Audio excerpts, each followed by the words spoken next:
Welcome. Today I want to share a couple of reflections with you, Tish Warren's book, The Liturgy of the Ordinary. This is week number 7. Hard to believe that we're that far into the book already. Hope you're enjoying it as much as we are, and certainly that you're enjoying the small groups that you're in. This chapter is on blessing and sending. And I will confess to you, when she opened the chapter by talking about emails, I felt my stomach tighten a little bit. Perhaps like many of you, I have something of a love-hate relationship with email. I'm not even sure when it was invented, but that's how long I've had that kind of relationship. I think it's good for setting appointments. It's good for yes and no answers.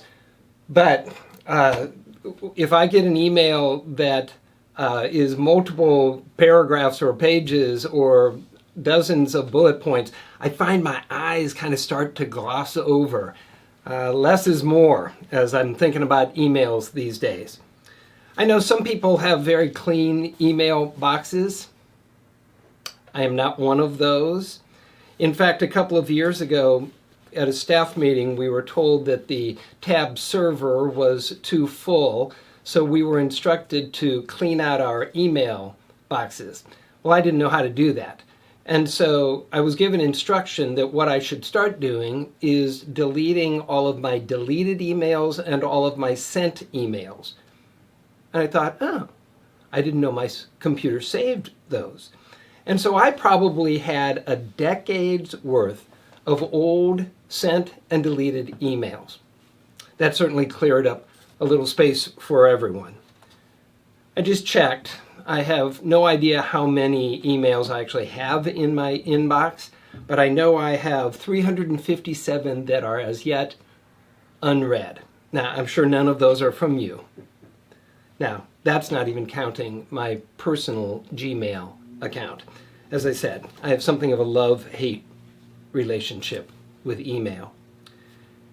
Tish, though, makes what I believe was an interesting transition from emails to talking about the coming and going, the receiving and sending aspects of our faith.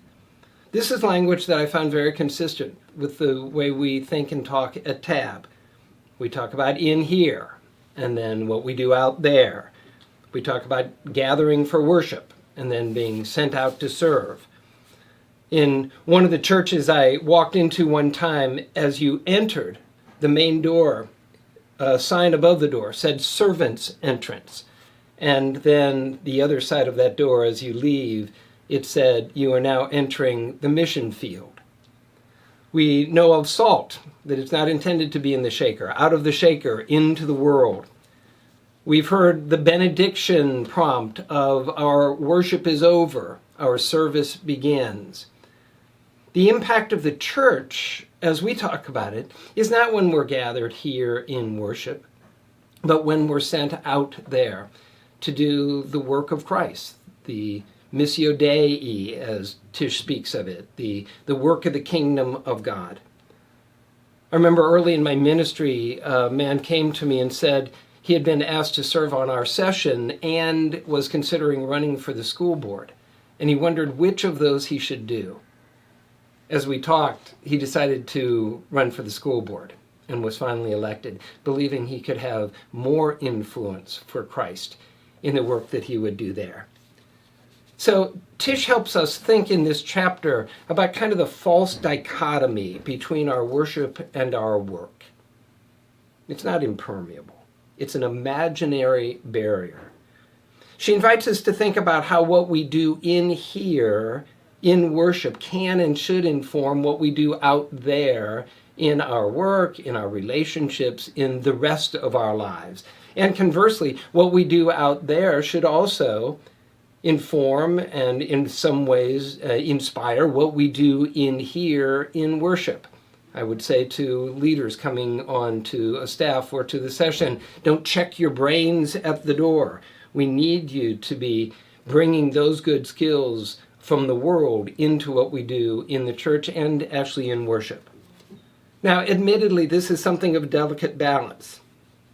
A number of years ago, I got a new phone, and they were able to connect both my personal email and my church email on this phone. And I thought, this is great.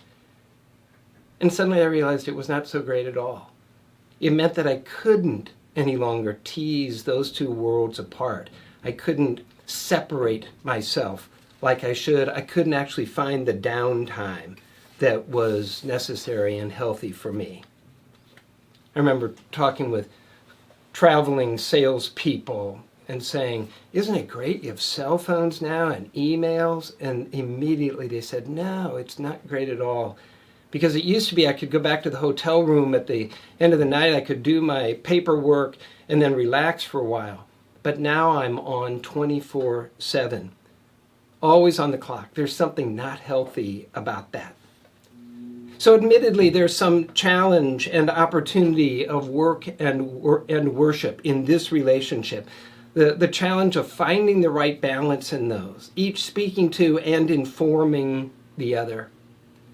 As I read this chapter, I was just waiting for Tish to reference the famous Brother Lawrence quote.